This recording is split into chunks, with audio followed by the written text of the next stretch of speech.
Yar seni izler. Assalomu alaykum. Ekran oldiki, diasporadagi tuqqanlarim va To'miridan Uyg'ur qini eqib yashayotgan azizlar, hammalarning ko'ngli xayrlik bo'lsin.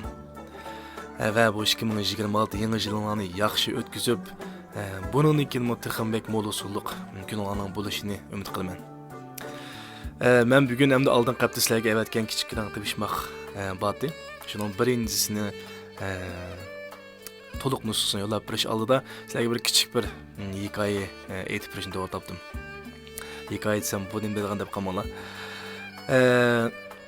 Esingizda bormi, birinchi qitim men keyboardda bir musiqa chap avatdim.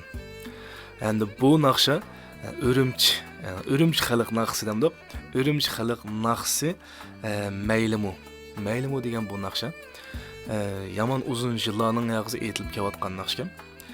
Buni yaqin zamonda nurg'un naqshchilar aytibdi. Komment qilib qo'ygan adlarimiz, singillarimiz, do'stlarimizning yozganlari to'g'ri. Lekin men yozib olgan azroq narsani sizlarga uchirib qilib beray. Lekin shu 79-80 yillardan tatib etilgan masalan İz Mahmud akimiz aytgan, Parat Yasin akimiz aytgan, Abliz Gülçimen degan bu üç akimizni nihoyat voyaga yetkazib, yaxshi bu asarni xalqqa mushtaq sungan. Endi buni İz Mahmud bilan Abliz Gülçimen akimiz mundaq sekinlashtirib bir ovoz elingan. Lekin shu Parat Yasin akimizning nomi qanday ekan, Parat Yasin akimizning nomi xalq ichida ko'cha naqshisi deydigan naqsh bor ekan. So'rlarda asosiyatni aytadi. Nihoyat yaxshi tatliq aytib tunilgan bir akimiz ekan bu. Shu men bilgan mushu bahonada, mushu fursatda sizlarga bu naqshining, bu Ürümçi xalq naqsining banasida Ürümçide o'tgan qisqa bir tarix, Ürümçide bo'lgan bizning akimizning oilasidagilarning beshidan o'tgan kunlarni shu qisqachalan bir dabbagim kelib qoldi endi. Bu uchning ichida men tanlaydiganim shu abay deganda ko'cha naqshisi Parat Yasin. Bu akimizning beshidan nihoyatda ko'p kunlar o'tganki, shu madaniyat inqilobidan toki tugab normal hayot yashag'ichi bo'lgan vaqtda bu Parat Yasin akimizning chekkini shu Jungoliklardan yoki Xitoylardan chekkan zulmlari nihoyat ko'p bo'lg'achqa, garchi o'zining Xitoychisi normal yomon emas bo'lgan bilan tatqan jafosidan bu odamni Parat Xitoy deb kinoya qilayotgan. Endi bu Parat Xitoy kim? Parat Yasin akimiz Yasin Xudobadi.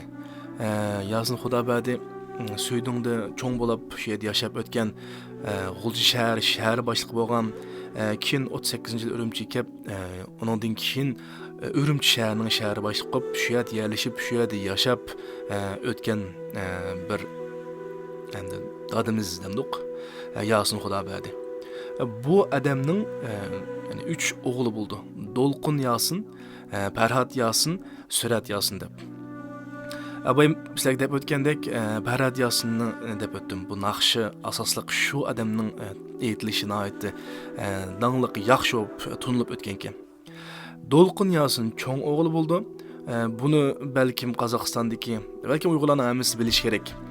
Qozog'istonda yashab o'tgan nihoyat dangliq shoir, bir nechta turkum shoirlari bor, lekin eng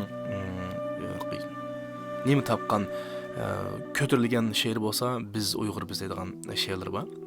Undan qolsa Surat Yasin davomli vatanda yashab shu yerda o'lib ketadigan. Endi nima uchun bu temani tanlab qoldinglar desanglar, bu Paratkamning bu dadisi shu zamonida yerlik millatchi degan shu Ürümçi shahrining shahri boshliq bo'lib yashayotgan holatdami, yerlik millatchi deb qalpoqni kiygizib, shu 60-64-yillardan boshlab turmaga tashlayotgan. Endi bu odam turmaga tashlangandan keyin bu butun oila tavobatlarini surgunda qilib, Aqsu Tarim o'ymonliqqa surgunda qilib shu yerda yashayotgan. Bu Paratkam bilan Surat Yasin ikkisi bu ishga pandilar shu yerdagi gizitxona, maştaq muxbir degandek bo'lib shu yerda ishlaydi ekan. Keyin ankisi bu 79 yillarda atrofida bu qo'yilib berilib, undan keyin bo'lishi mumkin. Tam tarixni asli men keyin davomli ilashtiray, chunki hikoya qisqa bo'lg'achqa mening nihoyatda bu to'g'riliq aşkım keldi. Şu vaqtlarning qayta bularni yana Urumchiga qaytilib akab, Urumchida yana qayta yashab, shu yerda jahonning oxirini tug'di ekan. Endi abaytim bu to'talarning ichidagi eng cho'ng o'g'ildimda o'tib ketdim. Dolqin Yasin. Dolqin Yasin Qozog'istonda chegara atlab shu yerga qochib berib, shu yerga hijrat qilib shu yerda yashayotgan vaqtida billa ayoli bilan Habiba Iminov deb shu ayoli bilan ikki farzandlik bo'ldi ekan. Endi Habiba Iminov deb bir savol chiqib qoldi. Chunki bu bir Urumchi xalq naqsining shundoq ta'mlik akilalgan bu odamning kallasidan nima ishlar, nima kunlar o'tgan.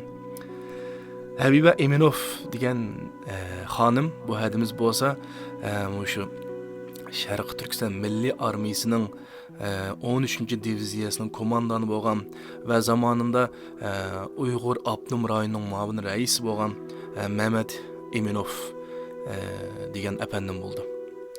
Bular bilan birlikda shu zamonida Mehmet Iminov bilan Ziyo Samedi, degan İbrahim Turdi bu uchisini o'xshash, ya'ni ig'ir darajadagi yerlik millatchi va eksinqilabchilar deb bularni tutib solab, turmada shu Ziyo Samedidan boshqa shu ikki efendim Mehmet Iminov bilan İbrahim Turdi shu turmada vafot bo'ldi ekan. Ziyo Samedi bo'lsa Qozog'istonga hijrat qilib shu yerda yashab keldi ekan. Endi shu zamonida bu Rais Iminovning qilgan deyotgandek bu milliy armiyaning komandosi bo'lib yashab o'tgan odam ekan. Bu Habiba Iminov degan hadimiz shuning qizi va bu o'zdagi millatchilikka o'zini millatchi endi bu akimizdagi millatchilikni qabul qilgan bir hadimiz ekanda. Shunga butun g'ulji xalqi bu odam topgandan keyin bu Habiba Iminov degan xonimni qanday qilsak qochirib bu hayot qoldira olamiz, bu oiladagi birdan bir naslni davom qildiradigan deb o'ylab qochirish fikrda bo'lib nurg'un planlar qilib nurg'un odamlar bu yo'lda o'lib ketib ekan. Lekin eng oxirida mush Yasin Xudobadi akamizning o'g'li Dolqin, cho'ng o'g'li Dolqin Yasin mush Habiba Iminov bilan birlikda 15 dan 20 odam atrofida bular qochish planini qilib, ikki mashina odam G'uljidan qochish plani bilan bular mangdi ekan. Menga Allohdan bir mashin mushu Dolqin Yasin bilan Habiba Iminov qatorliq 5-6 odam bu qochib ketalayotgan birinchi mashindagi. Afsus lekin ikkinchi mashindagi nurg'un Uyg'ur balla, Uyg'ur yoshlar shu yerda naq maydonda etib o'ldirilgan. Shuning bilan endi bu bir qisqa bir tarix toki 1960-64dan 79-80gacha mushundaq bir hikoyalar bo'lib o'tgan ekan. Yani bizning Uyg'urlarimiz qaysi shahar bo'lsin, G'uljida bo'lsin, Aqsuda, Turpanda bo'lsin, Urumchida bo'lsin, hammasi shundaq qon berib, jon berib, o'zimizdan kimligini qo'ydigan millatganmiz. Shunga hozir bu Urumchi xalq naqsini aytib berishdan burun shundaq bir qisqa hikoyani hamon so'zlagim keldi. Unda bo'lsa, amon turinglar, yaxshi turinglar. Naqshimizni ko'rishimiz, yana xatolashib qolgan balki to'g'ri demay qolgan bo'lsa tuzib qo'yishinglarni chin qalbimdan umid qilaman. Hammalarning kuni xayrlik bo'lsin, bu yilinglar ko'ngillik, umidlik o'tsin. Assalomu alaykum ekrandagi azizlar, qana diqqatingizga Urumchi xalq naqshlaridan. Yar seni izlab borsam menga yolda raqiblar to'ssam aylimi. Yar seni izlab borsam menga yolda raqiblar to'ssam aylimi. Yarım qaydı deb so'rasam agar, do'stlar shu hamon kulsa maylimi.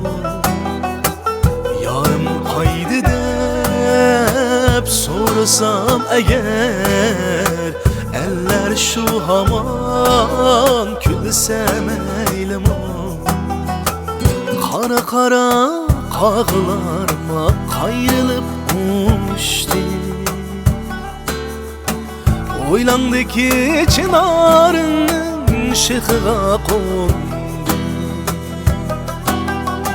Kishning yori yenida kundum undashdi.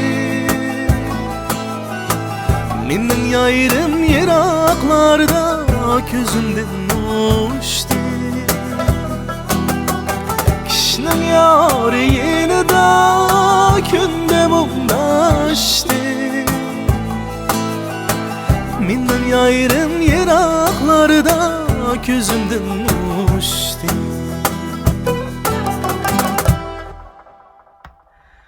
Aman durunglar.